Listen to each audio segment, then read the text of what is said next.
नमस्ते, म सुदासी चौधरी फेरि पनि हजुरहरूलाई स्वागत गर्न चाहन्छु हाम्रो विराटनगर डिस्टेन्स लर्निङ प्रोग्राममा। Today I will be teaching you all class 6 social studies with the help of PowerPoint presentation slide. And the name of the chapter that I am going to discuss today is Origin and Formation of Society, जसलाई हामी नेपालीमा समाजको उत्पत्ति र गठन पनि भन्ने गर्छौं। र एक्चुअली हामी स्लाइडमा पनि हेरौं त। हामीले स्लाइडमा हेरिरहेछौं हाम्रो च्याप्टरको नाम that is origin and formation of society, जसलाई हामी नेपालीमा समाजको उत्पत्ति र गठन पनि भन्ने गर्छौं।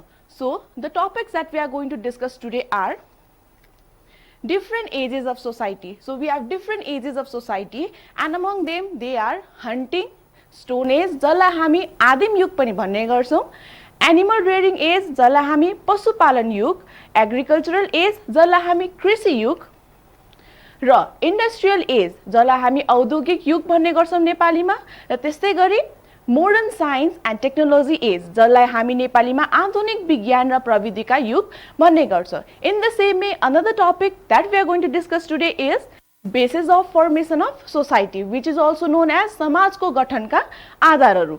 So as we have already discussed what are the topics we are going to discuss today, now let's proceed along with our class. So the first age that we are going to discuss today is hunting or stone age जसलाई हामी आदिम युग पनि भन्ने गर्छौं। So हामीहरुले यहाँ पिक्चरमा पनि हेरेर त क्लियर भइसकेका छौं होला र topic has also made you all clear what is hunting and stone age. So in this age people used to live in forest along with animals and like animals they had no ideas of living in the houses, so they lived in caves, गुफाहरू जसलाई हामी गुफा पनि भन्ने गर्छौं नेपालीमा। They made weapons, हतियार of stones and wood to hunt the animals and traveled far away in the search of their prey. So in the hunting age people used to live in the forest. मानिसहरू hunting age या आदिम युगमा चाहिँ मानिसहरू जंगलमा बस्ने गर्थे र जंगली जनावर सर जंगलमा बस्ने गर्थे र उनीहरूलाई घरको बारेमा केही पनि थाहा थिएन, कस्तो खालको बिल्डिङ्सहरू हो, कस्तो खालको विभिन्न प्रकारका घरहरूको बारेमा उनीहरूलाई केही पनि आइडिया थिएन। त्यही कारणले उनीहरू चाहिँ गुफामा बस्ने गर्थे। In the same way they used to make weapons, that is हतियार जसलाई हामी हतियार पनि भन्छौं, ढुङ्गाको प्रयोग गरेर उनीहरूले विभिन्न प्रकारका हतियारहरू बनाउँथे र they used to travel to different places in search of their food. So विभिन्न ठाउँहरुमा गएर उनीहरूले चाहिँ आफ्नो शिकार गर्ने गर्थे and they used to cover their body with the help of skin of dead animals and big leaves of the plant. जस्तो hunting as भनिसकेपछि मानिसहरू जंगलमा बस्थे, जंगली जनावर सर जंगलमा बस्ने गर्थे र तिनीहरू गुफामा बस्ने गर्थे र विभिन्न प्रकारका ढुङ्गाले बनेका हतियारहरू प्रयोग गरेर आफ्नो शिकार गर्ने गर्थे र शिकार गर्नु पनि सजिलो थिएन। तिनीहरूलाई विभिन्न ठाउँहरुमा गएर शिकार गर्नु पर्थ्यो and it was not secured also. त्यो कुरा चाहिँ सुरक्षित पनि थिएन। तपाईहरुले पिक्चरमा पनि हेर्न सक्नुहुन्छ होला, चित्र पनि देखाइराछु म तपाईहरुलाई स्लाइडमा। मानिसहरू कसरी गुफामा एक अर्कासँग मिलेर बस्थे, उनीहरूले जंगली जनावरको शिकार गरेर उनीहरुको मांस मासुहरू खान्थे। तपाईहरुले स्क्रिनमा पनि हेर्न सक्नुहुन्छ होला। अर्को स्लाइडमा तपाईहरुले हेर्न सक्नुहुन्छ विभिन्न प्रकारका हात हतियारहरू ढुङ्गाको प्रयोगले गरेर बनाइएको पनि छ। तपाईहरु पिक्चरमा पनि हेर्नुस्। So hunting age भनिसकेपछि म फेरि पनि दोहोर्याउन चाहन्छु। hunting age, in this age people used to live in the jungle along with other animals and they did not have any ideas about living in the houses, so they used to travel to different places in order to hunt the animals for their food and they used to cover their body with the skin of dead animals and the leaves of big plants. त्यस्तै गरी अब हामी लागौं animal रेयरिङ एजमा जसलाई हामी पशुपालन युग पनि भन्ने गर्छौं। यहाँ दर्शकबिन तपाईहरुले हेर्न सक्नुहुन्छ होला पिक्चरमा पनि we can see people rearing different animals. So it was difficult to find animals to hunt, So as per the demand of the changing society, people started to rear animals instead of hunting them. So जहिले पनि बाहिर जंगलमा गएर शिकार गर्नु सजिलो थिएन मानिसहरुको लागि, त्यसैले समयको माग अनुसार उनीहरुले चाहिँ शिकार गर्नु, जंगली जनावरको शिकार गर्नु भन्दा पनि आफैसँग राख्ने हो कि भन्ने जुक्ति लगाए. They had less trouble in getting food. In this case, as per the demand of the changing society, gradually stone age changed into animal rearing age. So animalहरुलाई, जनावरहरुलाई आफूसँगै पशुपालन गर्दाखेरि अझै उनीहरुको लागि चाहिँ समस्या कम हुने भयो. विभिन्न ठाउँहरुमा गएर शिकार गर्दा चाहिँ उनीहरुलाई असुरक्षित महसुस भयो. त्यसले गर्दा चाहिँ उनीहरुले के गर्न थाले त, मानिसहरुले एनिमल रियरिङ एजमा, जसलाई हामी पशुपालन युग भन्छन्, त्यतिखेर मानिसहरुले पशुलाई आफू सँगै पाल्न थाले र विभिन्न प्रकारका खानाहरू चाहिँ पशुबाटै पाउन थाले र यो अलिकता भए पनि हन्टिङ एज भन्दा अलिक समस्या चाहिँ कम थियो. त्यसैले समयको त्यसैगरी समयले गर्दा, समयको चेन्जले गर्दा र समयको मागको हिसाबले मानिसहरूले हन्टिङ एज छोडेर पशुपालन एजतिर लागे. तपाईहरुले यो पिक्चरमा पनि हेर्न सक्नुहुन्छ होला, मानिसहरूले विभिन्न प्रकारका जीवजन्तुहरूलाई आफूसँगै राख्न थाले, पशुपालन गर्न थाले र पशुबाटै विभिन्न प्रकारको खानेकुराहरू पनि पाउन थाले. त्यसैगरी अब पशु मात्र पालेर त हुँदैन, पशुबाट मात्र कति हामीले खानेकुरा पाउने त हो कि हैन. त्यसपछि मानिसहरूले चाहिँ के पत्ता लगाए भने हामीले जंगलमा पाउने विभिन्न प्रकारका जंगली फलफुलहरू खान मिल्छ भने किन नखाने त हैन. जंगली फलफुलहरू खान मिल्छ भने उनीहरूले जंगली फलफुलहरू खान थाले र बिस्तारै बिस्तारै विभिन्न प्रकारका प्लान्ट्सहरू चाहिँ उनीहरूले रोप्न थाले. So in this way they came to agricultural age. So, as the time passed, they realized that crops could be grown and different nuts and seeds could be eaten. So, समय पास हुँदै गएपछि चाहिँ उनीहरूले के realise गरे, उनीहरूले के बुझे त, हामीले जनावरहरूबाट मात्र फुड खान नपाएर, खानेकुरा मात्र नपाएर हामीले विभिन्न जंगली फलफुलहरू पनि खान मिल्दो रहेछ भन्ने कुरा उनीहरूले थाहा पाए र बिस्तारै उनीहरूले जंगलमा पाइने फलफुलहरू पनि खान थाले र उनीहरूले जंगलमा पाइने विभिन्न प्रकारका फलफुलहरू खान थालिसकेपछि उनीहरूले चाहिँ अब हामीहरूले विभिन्न फलफुल या तरकारी या विभिन्न अरु खानेकुराहरू पनि रोप्न मिल्दो रहेछ भन्ने कुरा चाहिँ उनीहरूले थाहा पाए. Gradually, they started to grow various types of crops and also stored it for the future. So, बिस्तारै उनीहरूले विभिन्न प्रकारका खानेकुराहरू चाहिँ आफैले उत्पादन गर्न थाले, उनीहरूले रोप्न थाले, बाली नाली बनाउन थाले र उनीहरूले रोप्न थाले र बिस्तारै उनीहरूले विभिन्न प्रकारका बाली नालीहरू रोपिसकेपछि चाहिँ आफ्नो भविष्यको लागि पनि तिनीहरूलाई राख्न थाले र they started to store it for their future also. Slowly they occupied land for their permanent settlement and started to live in a place. In this way agricultural age was developed. So बिस्तारै मानिसहरूले agricultural एजमा आइसकेपछि हैन, कृषि युगमा आइसकेपछि त मानिसहरूले के सोचे भने हामीहरूले जंगली जनावरहरूको शिकार मात्र नगरेर र हामीले पशुपालन मात्र नगरेर हामीले विभिन्न प्रकारको फलफुलहरू, जंगलमा पाइने फलफुलहरू पनि खान मिल्दो रहेछ भन्ने कुरा थाहा पाइसकेपछि उनीहरूले आफै पनि खानेकुराहरू उत्पादन या उब्जनी गर्न थाले र उनीहरूले आफू बसेकै ठाउँमा खानेकुरा सजिलैसँग पाउन थालिसकेपछि चाहिँ उनीहरूले त्यसलाई आफ्नो स्थायी ठेगाना बनाउन थाले. उनीहरू चाहिँ स्थायी रूपमा त्यस ठाउँमा बसोबास गर्न थाले. सो यसरी नै हामीहरू विभिन्न अगाडिको युगबाट चाहिँ हामी एग्रिकल्चरल अर्थात् कृषि युगमा चाहिँ आइपुगेका छौं.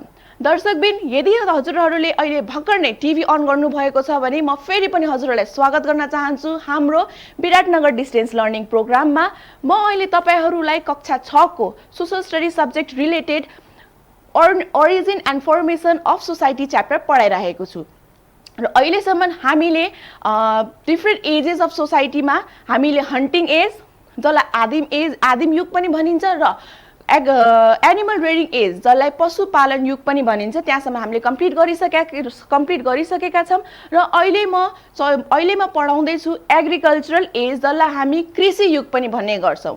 सो मानिसहरूले कृषि युगमा चाहिँ के पत्ता लगायो भने विभिन्न प्रकारका फलफुलहरू हामी उब्जनी गर्न सक्छौँ, विभिन्न प्रकारका बोट वृक्षहरू हामीले रोप्न सक्छौँ, त्यसबाट हामीले विभिन्न प्रकारका खानेकुराहरू पनि पाउन सक्छौँ। So as they started to grow different kinds of crops and they discovered that the food, the seeds and the nuts that are available in the forest are also eatable. They started to live in the same permanent place and they started to cultivate the crops, and the crops that they used to cultivate, they used to store it for the future also. So in this way people started to live permanently in certain places and the agricultural age was developed. भाइ बहिनीहरू, मलाई लाग्छ तपाईहरुले यहाँसम्म मैले पढाएको कुराहरू बुझिसक्नु भएको छ होला।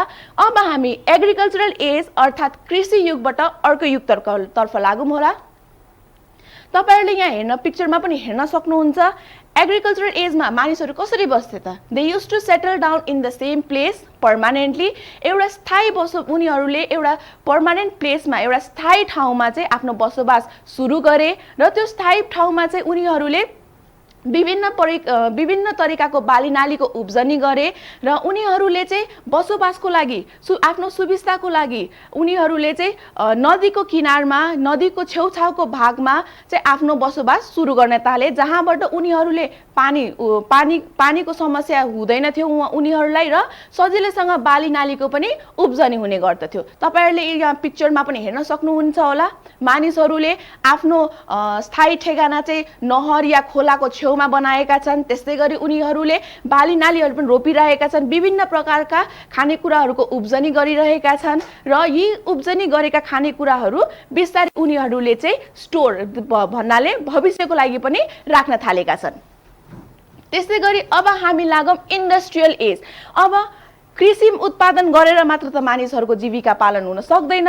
It's very difficult to live only on the basis of agriculture. खाली हामीले खानेकुराहरूको उब्जनी मात्र गरेर त हामी बाँच्न सक्दैनौँ। सो मानिसहरूले समयको माग अनुसार उनीहरूले एग्रिकल्चर कृषि उत्पादन सँगसँगै कृषि युग सँगसँगै उनीहरूले इन्डस्ट्रियल युगमा पनि तर्फ पनि लागे। सो इन्डस्ट्रियल एज भन्ने बित्तिकै हामीले के बुझ्छौँ त? इन्डस्ट्रियल एज भनेपछि establishment of different kinds of industries so that different kinds of products can be produced. सो यहाँ हेर्नुहोस्, एकचोटि हामी स्लाइडमा पनि हेरौँ होला।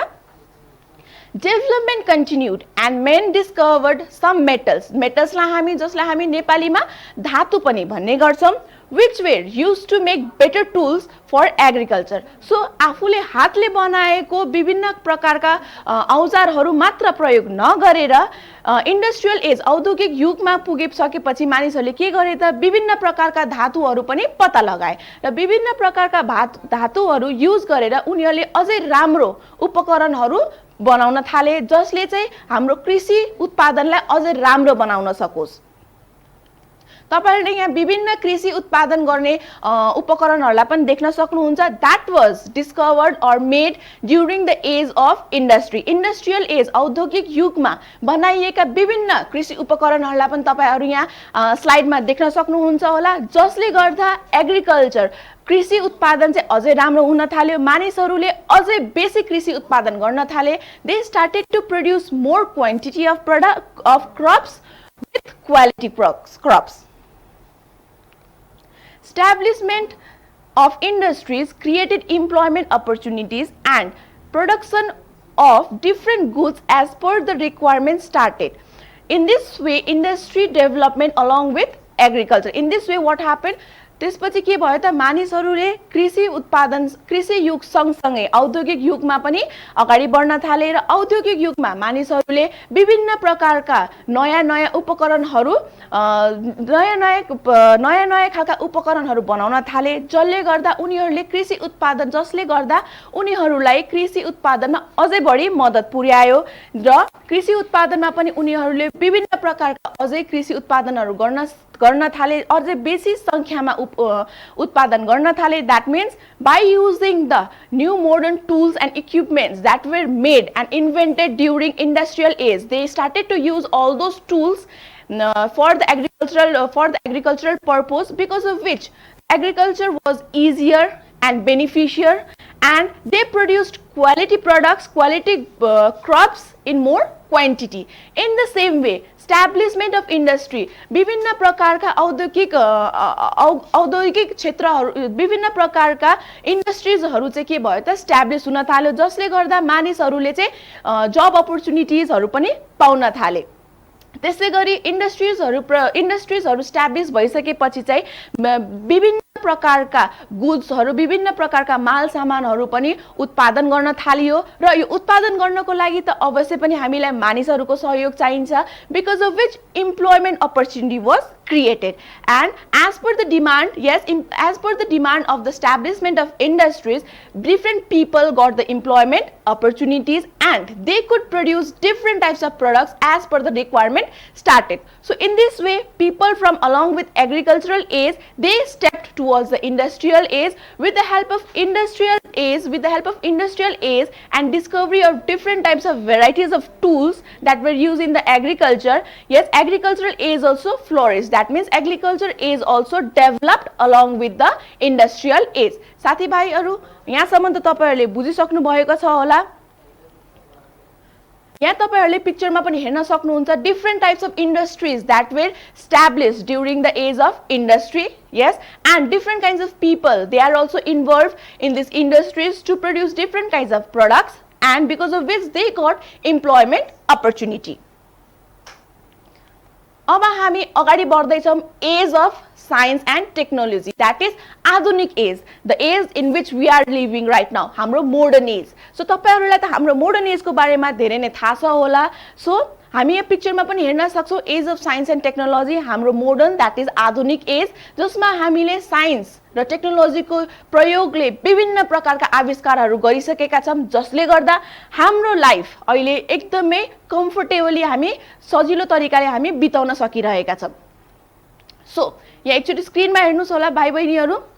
In this age various scientific discoveries and inventions are being made, which has made our life more easier and comfortable. That means विभिन्न प्रकारका वैज्ञानिक आविष्कारहरू, इन्भेन्सन्सहरू भएको छ यो हाम्रो आधुनिक युगमा, जसले गर्दा हाम्रो जीवन चाहिँ के भएको छ भने सजिलो र एकदमै आरामदायी भएको छ। फर एक्जाम्पल हामी यहाँ स्क्रिनमा पनि हेर्न सक्छौं different kinds of modern tools and equipments. अहिलेको जमानामा हामीलाई गर्मी लाग्यो, हामी के गर्छौं, फ्यान अन गर्छौं, सरर हावा आउँछ, हामीलाई शीतल प्रदान गर्छ। त्यस्तै गरी फ्यान भन्दा अझै राम्रो आजकल हामी कुलर युज गर्छौं, घर घरमा हामी एसी युज गर्छौं। किन त यो सबै this all are the result of scientific developments and invention, जसले गर्दा हाम्रो जीवन चाहिँ एकदमै सुखदायक भएको छ। त्यस्तै गरी अहिले हामी विराटनगर डिस्टेन्स लर्निङ क्लास लिइरहेको छौं। यो पनि त एउटा मोडर्न टेक्नोलोजी नै हो जुन हामी प्रयोग गरिरहेछौं, जसले गर्दा म यहाँ मकालु टेलिभिजनको सेटमा आएर तपाईलाई पढाउँदै छु र तपाईहरुले घर बसी आफ्नो टेलिभिजनबाट हामीहरुद्वारा दिएको ज्ञान प्राप्त गरिराख्नु भएको छ। In the same way we can find different electronic materials also like AC, oven, refrigerator. Yes, you know, these all are the modern tools and equipments that we all are using, and because of all these things our life has become very easier and comfortable. तपाईहरुले फेरि पनि म भन्न चाहन्छु, फेरि एकचोटी स्क्रिनमा हेर्नु होला, विभिन्न प्रकारका आधुनिक tools and equipments that are found right now, and these all are the result of modern scientific inventions. Now, development of transport and communication have brought the people of the world closer. Sitting in a place we can easily see and know about anything. This distance learning is also one example. So हामीले अहिले प्रयोग गरिरहेका विभिन्न प्रकारका यातायातका सुविस्ता र संचारका सुविस्ताले पनि मानिसहरूलाई, विभिन्न ठाउँका मानिसहरूलाई, विभिन्न देशका यो संसारका विभिन्न ठाउँका मानिसहरूलाई पनि एक ठाउँमा लिएर आएका छन्।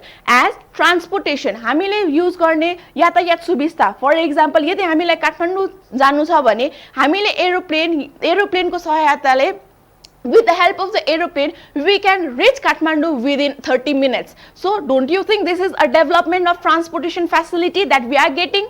In the same way, if you want to go to the other part of the world, that is यदि तपाईँलाई अमेरिका अस्ट्रेलिया नै पुग्नु छ भने 2-3 दिनभित्रमा हामी नेपालबाट अस्ट्रेलिया अमेरिका पनि पुग्न सक्छौं. This all are because of the development of transportation facilities.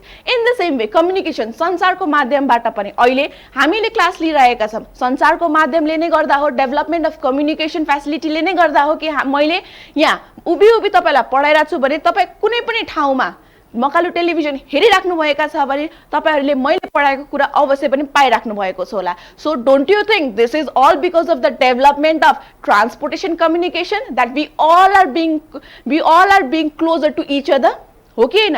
त्यसै हामीले आफ्नो फ्यामिली मेम्बर कोही बाहिर हुनुहुन्छ भने उहाँहरुसँग हामी सजिलैसँग कम्युनिकेट गर्न सक्छौं. किन त? By using the means of internet. So internet is also the development of communication, development work that has been made. So likewise we can also travel to any part of the world within a few hours or days. जस्तो मैले तपाईहरुलाई भनिहाले नि, हाम्रो अहिले यातायातको सुविधा यति develop भइसकेको छ कि हामी विभिन्न ठाउँ, कुन ठाउँ जानुहुन्छ तपाई, त्यो ठाउँमा हामी सजिलैसँग केही समयमै पुग्न सक्छौं. अहिले त अहिलेको डेभलपमेन्टले त इन्भेन्सन्सहरुले के पनि गरिसकेका छन् भने मानिसहरु हामी पहिलेको जमानाका मानिसहरुले पहिलेका युगका मानिसहरुले के गर्थे त आफू धरतीमा उभिएर चन्द्रमालाई हेर्थे. तर अब हामी के गर्छौं त मानिसहरु एस्ट्रोनट्सहरुले यतिसम्म साइन्टिस्टहरुले यतिसम्म आविष्कार गरेका छन् कि मानिसहरु चन्द्रमाबाट अब अर्थमा हाम्रो धरतीमा हेर्ने गर्छन्. So don't you think this is all because of the modern scientific inventions and discovery made by the people?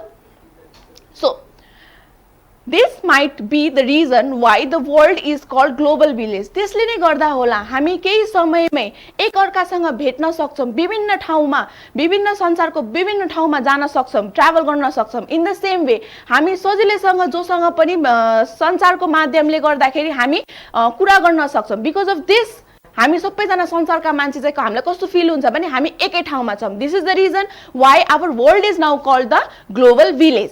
हाम्रो अब अर्को स्लाइडमा हेरौँ होला. You can see on the slide also advancement of communication and transportation. विभिन्न प्रकारका developed यातायातका सुविधा र सञ्चारका सुविधाहरू. Now basis of formation of society. So के कारणले गर्दा चाहिँ हाम्रो सोसाइटी समाजको उत्पन्न भयो त? सेक्युरिटी सुरक्षाको लागि, युनाइटेड वर्क दैट इज संयुक्त कामको लागि, फुलफिलमेन्ट अफ निड्स हाम्रो आवश्यकताको पूर्तिको लागि, त्यस्तै सोशियो कल्चरल डेभलपमेन्ट सामाजिक सांस्कृतिक विकासको लागि पनि हामीले हाम्रो समाज बनाएका छौं. त्यस्तै सोशल थिंकिङ सेन्टिमेन्ट्स त्यसलाई हामी नेपालीमा सामाजिक भावना पनि भन्ने गर्छौं. हेल्प एन्ड कोअपरेसन सहयोग र सहकार्य, इन्ट्रेस्ट एन्ड अकुपेसन अभिरुचि एवं पेशा. सिमिलरली एट लास्ट अकाउन्टेबिलिटी उत्तरदायित्व. सो साथीभाइहरु मेरो विचारमा मैले पढाएको कुराहरु चाहिँ तपाईहरुलाई प्रष्ट भयो होला. I hope I was able to make you clear about whatever I have taught you with the help of the slides also. So at last I would like to give you some of the assignments that you can do by using a creative mind and ideas. So the questions are, what are the basis of the formation of society? Why is modern age called the age of science and technology? फेरि पनि म हजुरलाई यो question दोहोर्याउन चाहन्छु. What are the basis of formation of society? Why is modern age called the age of science and technology? आशा छ हजुरहरूले पनि आफ्नो क्रिएटिभ माइन्ड युज गरेर यो क्वेशन्सहरु कम्प्लिट गर्नुहुन्छ होला. धन्यवाद.